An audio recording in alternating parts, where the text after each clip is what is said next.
Hitradio FFH. Ankes Tanke. Für mich noch einen Kaffee, Anke. Mit oder mit ohne Milch? Mit ohne. Boah, Stefan, wie schön wäre jetzt im Herbst ein romantischer Kamin, gemütlich mit meiner 1,50 Meter mal 1,30 großen Fließkuscheldecke von Chibo auf dem Sofa lümmeln. Dazu läuft die Zaubermond-CD von Helene Fischer. Dein Liebster kümmert sich währenddessen ums Anfeuern. Stefan, du bist ja ein richtiger Romantiker. Ich meine im Stadion, die Eintracht. Mein Freund ist Bayern-Fan. Die sind ja wie Kaminholz. Hä? Wenn man einen schönen Abend haben will, muss beides vorher geschlagen werden. Vorsicht, sonst raucht's hier gleich mal.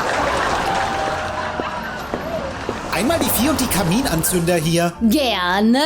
Wird ja auch Zeit. Dass ich mal freundlich zu dem Kunden bin? Nee, dass dir mal jemand Feuer unterm Hintern macht. Verbrennt du dir mal lieber nicht den Mund?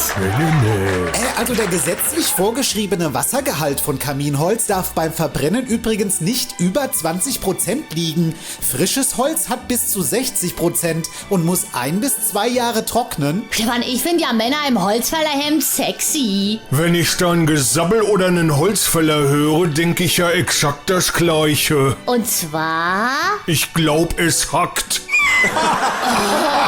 Macht 21 €, sammeln Sie Douglas-Punkte, haben Sie eine Birkenstock-Card oder sind Sie im Eiche-Age-Club? Douglas-Punkte? Die sagen doch immer Kamin and find out. Ankes Tanke. Täglich in Guten Morgen Hessen. Bei Hitradio FFH.